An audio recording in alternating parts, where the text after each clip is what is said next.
So I'm just going to do a quick video, just having a look at Wavetable basically, because it's a very powerful little tool.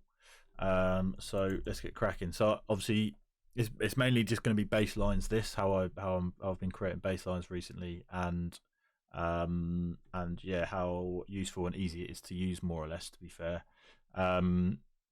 so what I'm going to do, actually, just to give it a little bit more context, I've just dragged the kick drum in, Sydney Charles one. I'm just going to find like a top loop quickly, just to, as I say, give it a bit more of a groove. Should have done this before, but I'll just leave it now. Fuck. Let me have a quick look in. Sydney Charles has got some nice ones, so I might as well stick with him. Drums, no kick. Something like that will do, just for now. As I say, it's just to show you the wavetable itself.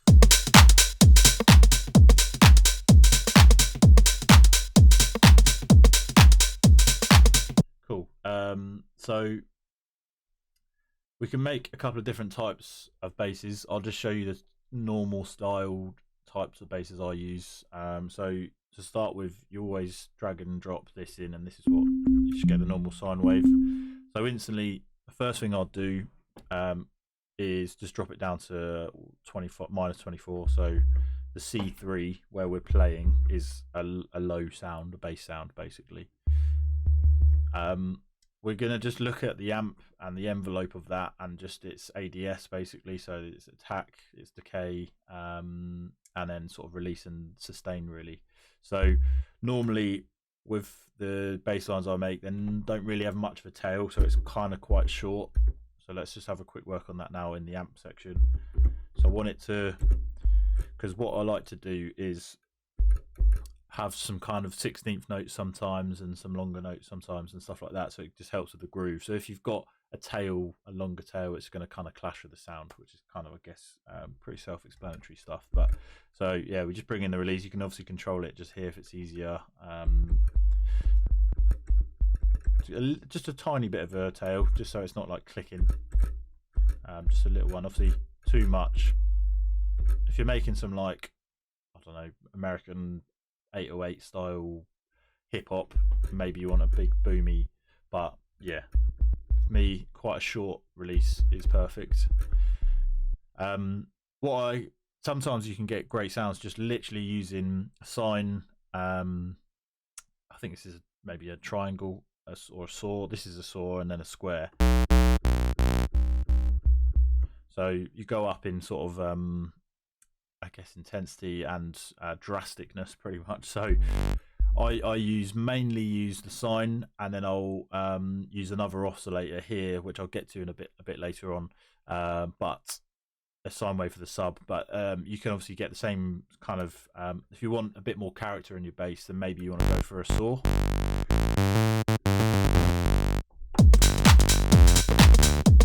So kind of that still already sounds like shit. So we're going to obviously make that a bit better. And the way we do that is using a filter, just to pushing up some of the resonance as well.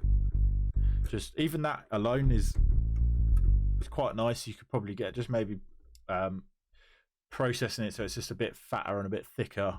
But that already, as simple as that, just turn down the filters and not all the harsh high frequencies are coming through. It already sounds pretty nice.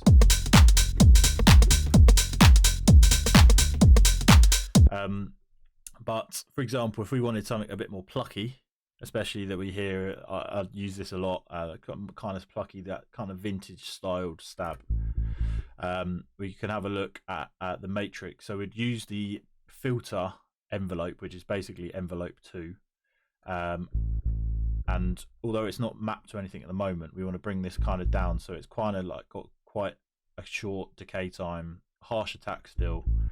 And then if we go to the matrix section just here, it's set there. So when you click on any parameter in here and over here, sorry, it will link it to it. So for envelope 2, if we want it to be on the filter, then we just click on the filter. go into that, shape it up how we want it, go into the matrix, and it's there for us. If I was to click on the resonance, for example, it changes to the resonance, but I don't want the resonance, so I'm going to stick with the filter, the frequency, sorry, which is the same thing. So with envelope 2, if we push up, we're getting more of a sort of plucky sound, and basically what's happening is we're kind of opening the filter and closing it in the shape of what we make here. So obviously the bigger this is and the longer this is, the longer the filter is going to open when we trigger a note, and it will then close slower, obviously the bigger that is. If we want something a bit more plucky, then we want to bring in the decay time. So it means it's closing quicker. It will open when we hit the note and close straight away. Obviously the shorter the decay time, the more it closes. So it gives you a more pluckier sound. Obviously we've got here this attack, which gives it the intensity. Sorry, the more it opens with that, but obviously the quicker it closes with the decay time. Sorry, to reiterate that, because I feel like I confused myself. Here, which is basically the attack time, it will open. Actually, this isn't actually the attack, it's just the shape. It's basically the transient shaper. So this top value here, the higher you have that, the more the filter opens, and then with the decay, the more that the bigger the decay, the slower it closes. So obviously, if we want something quite plucky, we want both of them to be quite short. Depends how plucky you want it. And already you've got quite a nice sounding bass.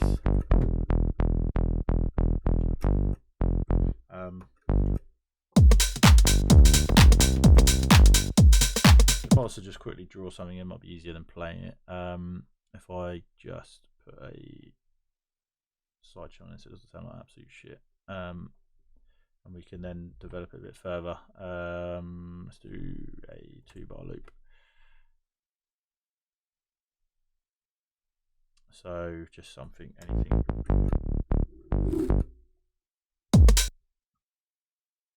It's not going to be the most glamorous bass line in the world, but I'm just doing this to show you what we can get.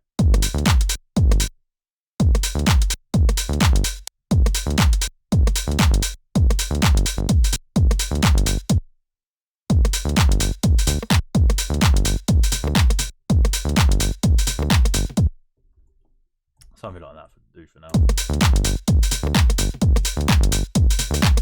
And that's a good way. If you just write a bass line straight away, sorry, my mic's just having a bit of a malfunction, this protector. Oh fuck it, I'll just leave it. A good way to try and actually sculpt your sound a bit better is just to have the bass line there and have it looping.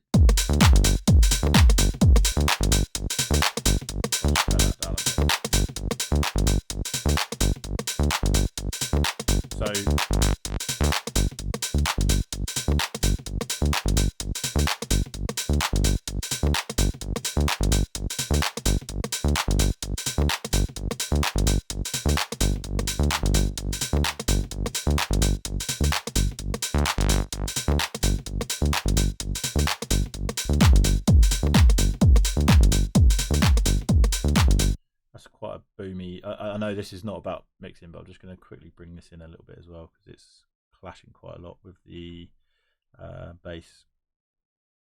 Always do this with this kick. I love the kick itself, but it's got a big tail. We just want it quite short and sharp.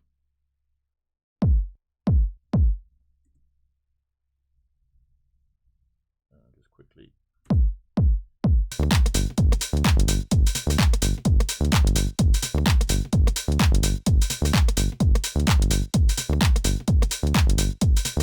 Cool. So that's kind of one bass, but obviously it can be perfected perfectly. You just got to try and find a sweet spot. You can have a look at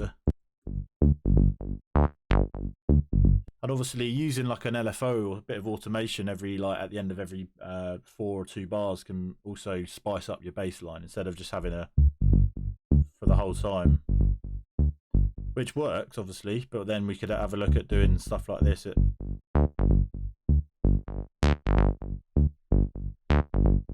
just opening and closing the filter at the end. So I could just draw that in now, something like that. Maybe a bit earlier, just for that whole bar.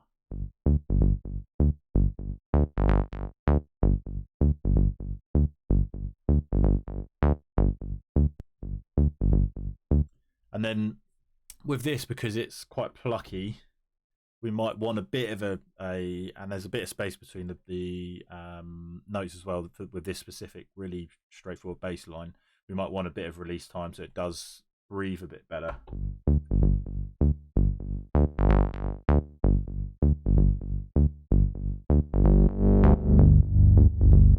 Obviously too much, it'll start clashing loads.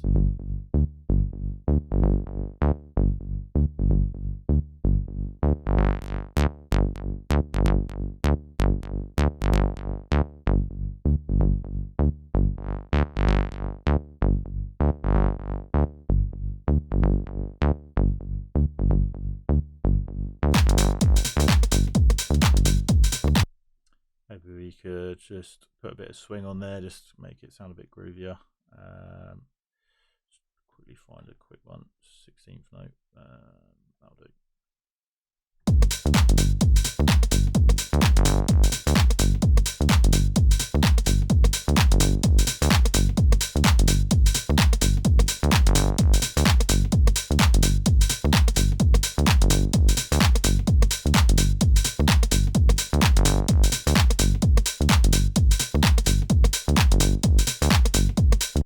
But yeah, that's kind of one way we can do it. Quite an easy way. It's just more about finding what you're looking for.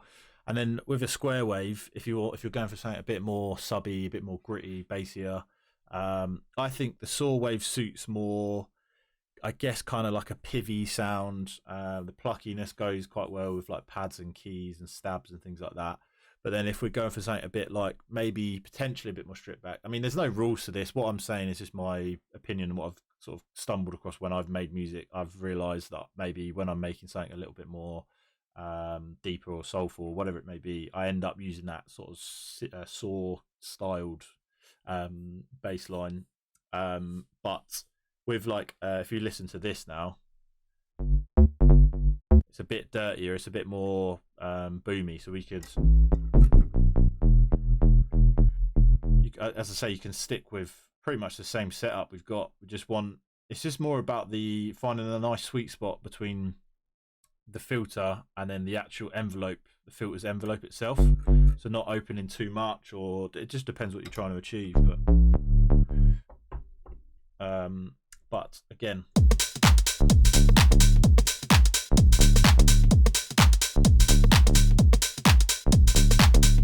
so I mean, that in itself, what I could do is instantly I could think of a way of layering. So I'll record it.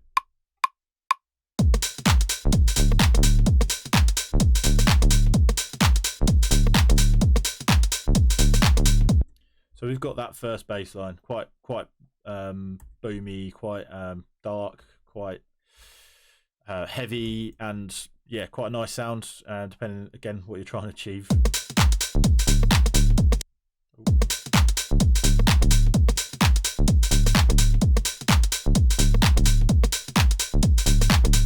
So very straightforward, and then we can obviously have a look at then layering that with maybe the saw wave. So if I was to just copy and paste that, and because it's quite subby, we can have a play with this sound. If we go back to that kind of saw sound, and then even take some of that kind of low end out.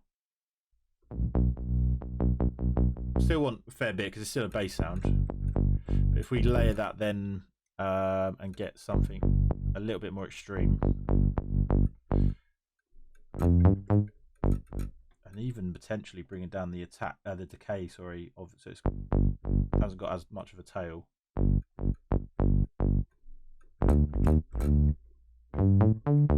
And even actually, again, just using like the CLA vocals, or even just could be any sort of plugin that might give it a bit of width and maybe just a touch of reverb. That's far too much.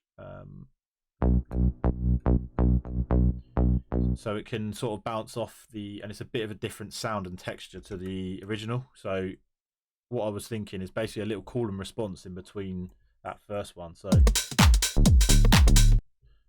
this might go terribly wrong, but we'll see. Okay. I'm not liking that.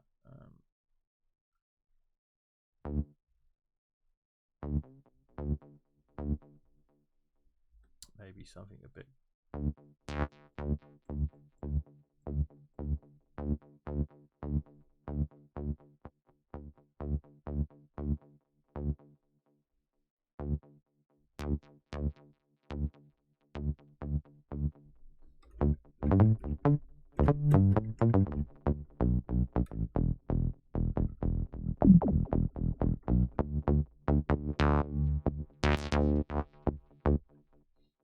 So if I was to bring this a bit, maybe start with the boomier sound.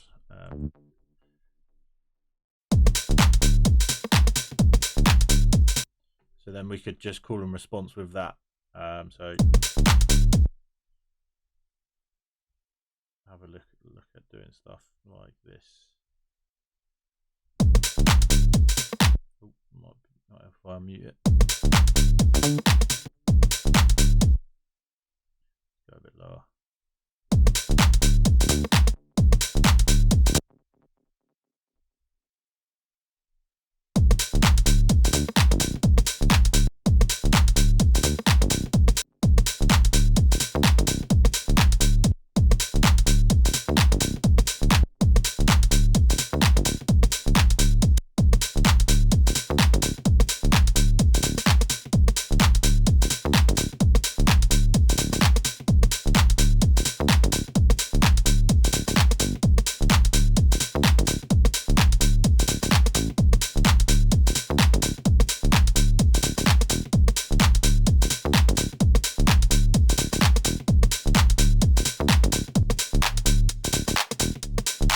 I think what we've got there is too much, but it's kind of the idea I'm trying to show you, as said, to kind of just a nice little plucky mid-range kind of bass that might go well with a sub, which is another reason why we can use this kind of saw sound. If you listen to a lot of like Sidney Charles tracks, who's a big inspiration for mine, I kind of replicate some stuff that he does because I just fucking love it. It's kind of quite like that. You hear in his sort of heavy House Society releases, the Heads Up release, even the probably Locust one too, the EastEnders stuff. He's always got these little kind of catchy little bass riffs with that kind of sound.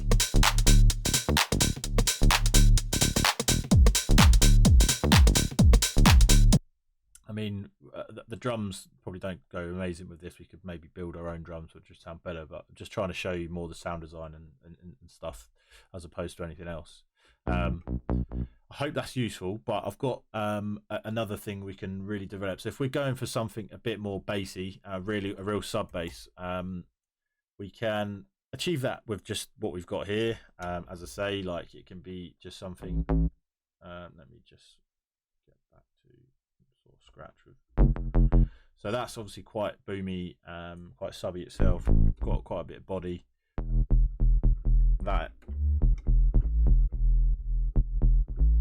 That's quite a nice sound, and we can kind of maybe do a more rolling one. Let me just try and find something a bit more, instead of it being as sort of skippy and groovy as that, just something else, just a bit more open.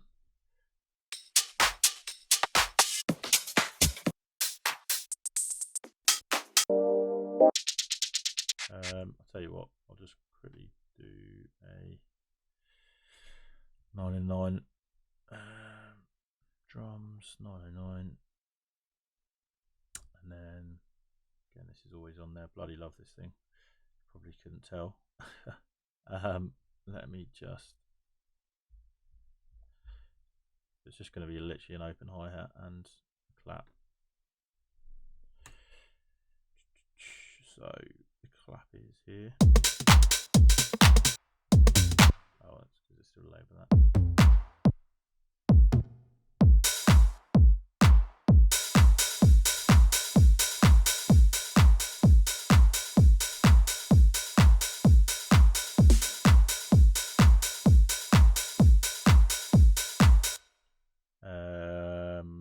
maybe some hi-hats. I'm just trying to think what ones.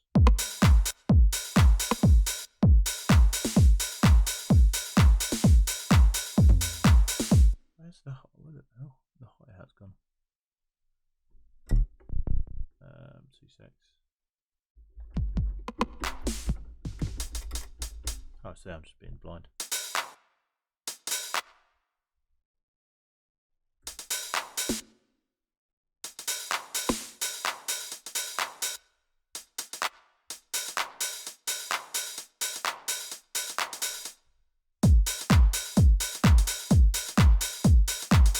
Maybe we could have this in the background, just quite low, just fill it out a bit better. And then I'll quickly get onto what I was trying to show you.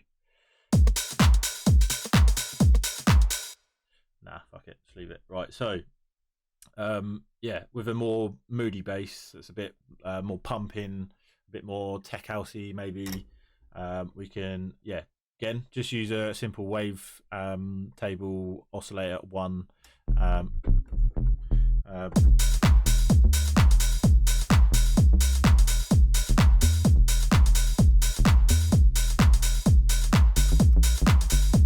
So it's just nothing too crazy. Set up like this. We've got back on the amp. It's not nothing mad. Maybe with a sub bass we want a lot of sustain, so we can just trigger it and it really push through.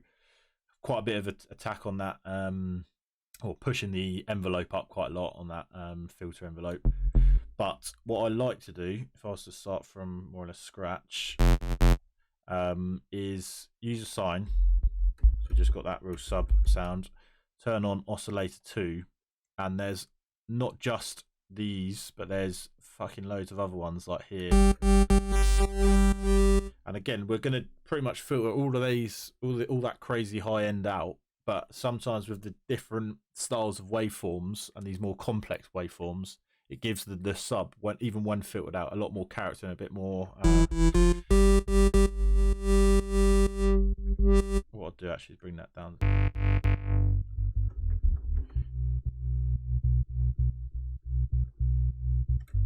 See what this sounds like. Still might want to use the old envelope on the filter.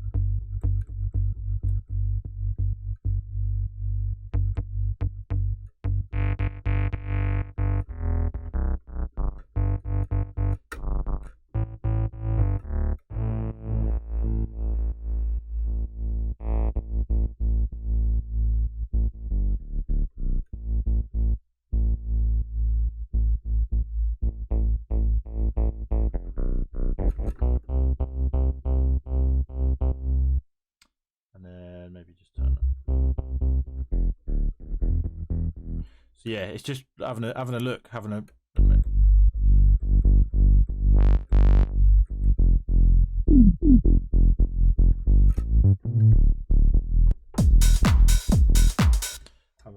play around. There's even these. I'm not sure what even this is, if I'm being brutally honest. But you can also use these things. So maybe they're different styles of oscillator or something. I'm not even sure actually what it is, but again, I'll use it. Just pick a random one. I'll stick with this for now.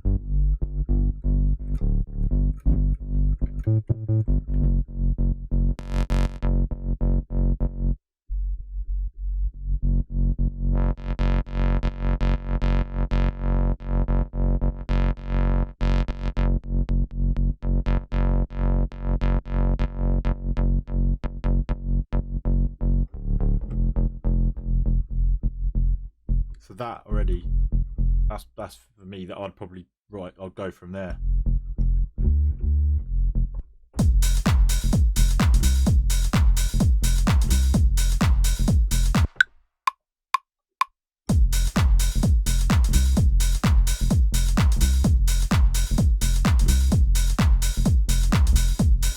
So simple as that. It's just second oscillator, just literally having a play with trying to find something quite nice with a bit of crazy character, and you're instantly finding that it's just a bit more. It sounds just a bit nicer, a bit more character than this, for example. Let me go back to the first one. It sounds very similar. It's marginal differences, but if we were to bring as I say, if we wanted something a bit more less plucky and just quite subby.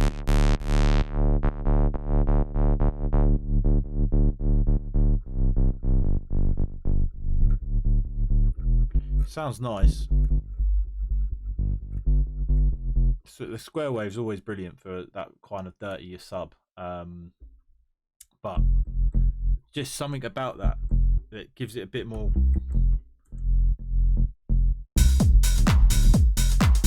Let me turn that off. And then if you start adding on some processing like max bass or R bass, the same sort of thing really. Just turn that off for now.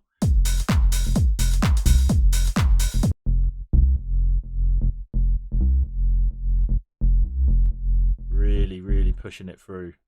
I love using erosion as well, or if you've got decimort from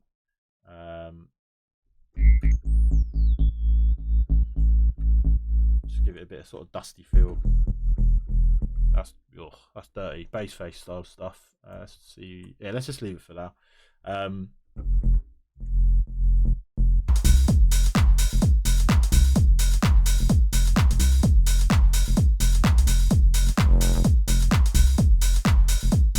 Just properly subby, and it's just got that bit more character using these different styles. So let's just see what else we can come up with. I'll just stick with the same bass line.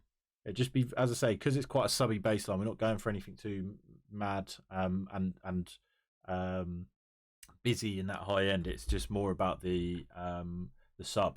But sine waves can be maybe a bit weak. Obviously you can process them and things like that, but if we get some character in it before we have to process it, it's going to be even easier to really bring it into the mix. That sounds beautiful, to be honest. I might even save that. So let's have a look at just like, I don't know, random. That sounds quite similar, but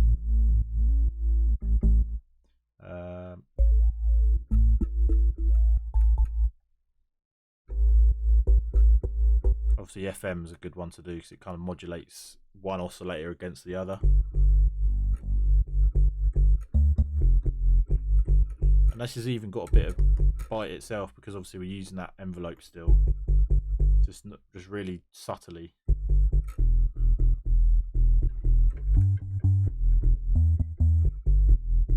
And then let's have a look at this, what we can come up with here.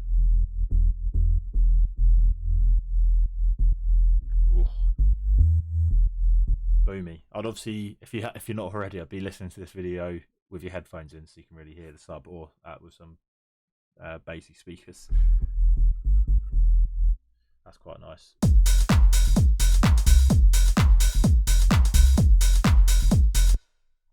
If we just get rid of like that kind of.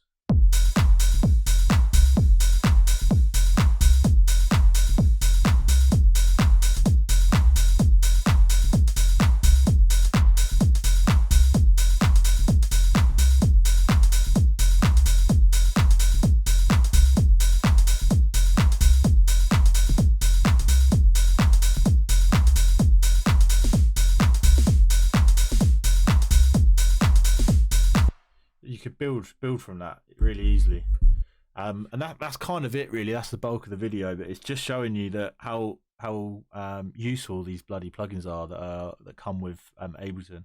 I'm going to do probably a little series of just really making the most of the stock plugins from stock plugin from Ableton, sorry, because they are really powerful, and it's just really simple sound design. And you can really get yourself a really full sounding sub bass or a nice plucky sawtooth wave bass. It can just, yeah, it can be really that simple. It's just, as I say, using that envelope, toning down your frequency, so using the filter, just cutting it out, using a high pass filter, basically just taking out all the high frequencies. And then again, using that resonance, pushing the resonance a little bit, because it basically boosts that kind of near that sort of frequency range that you're in, and it just gives it a bit more bite. So, like for example, here with this specific bass, and that's where we get into like that acid territory.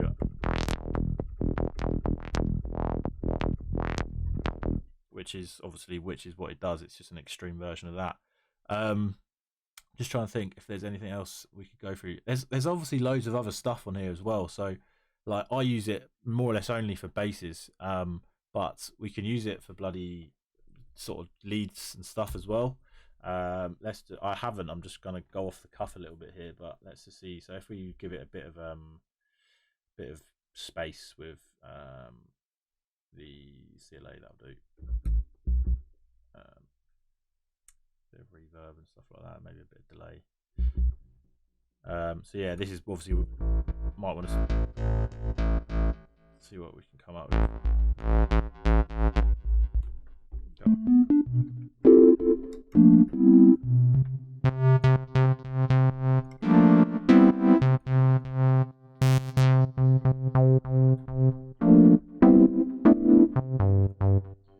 Take out some of that low end.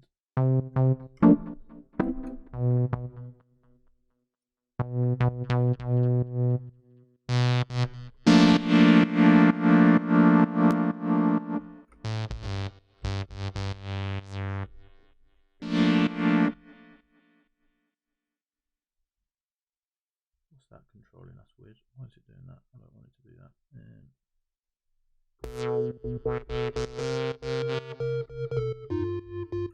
That's strange. Let me try again. Ooh, don't do that.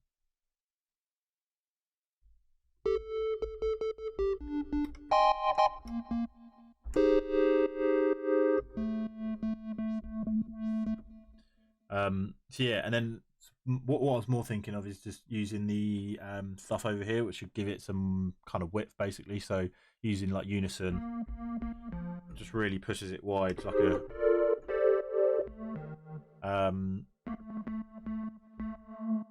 it starts bending it a little bit.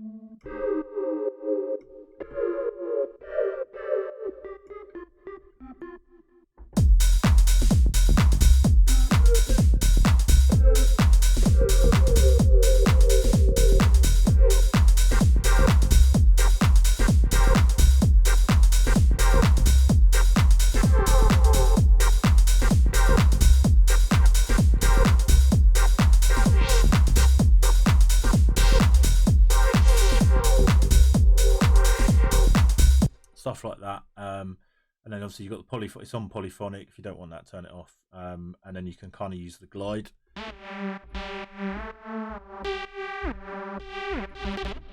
which is a cool little feature. But if we're in poly, you can then use the different voices. So I'll just put it to 8, so you can press up to 8 keys at once and make a nice depth, a chord with a lot of depth. But yeah, that's more or less it. It was more about the there's these other parameters as well, which I think you can map certain MIDI parameters to, which is quite cool. But I don't know too much about it, so I'm not going to start trying to talk about it because I don't really have too much of a clue. But it might be worth checking the unison.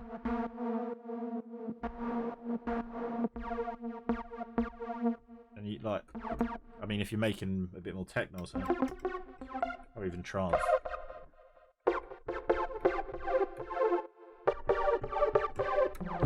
Just have a play. I'm sure we could make some really nice pads and stuff of this. And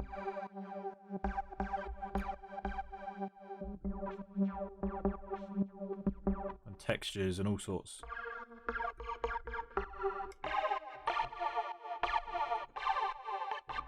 But yeah, that's pretty much the video. I hope this was kind of useful. I didn't rush for it too much. I just wanted to basically just show you how we can more so make bass lines, but yeah, just with a little added bonus at the end, trying to work out what we could do with kind of other elements of the track. I reckon we could easily build a whole bloody track with just this synth itself. So it's quite powerful on that. And to be fair, most synths will do this type of stuff, but I just find it really visual and really easy to see. It's got everything in front of you, and you can see exactly what it's doing and how it's doing it. So yeah, I hope this was useful, and as always, if you've got any questions, just give me a shout. Cheers guys, I'll see you soon.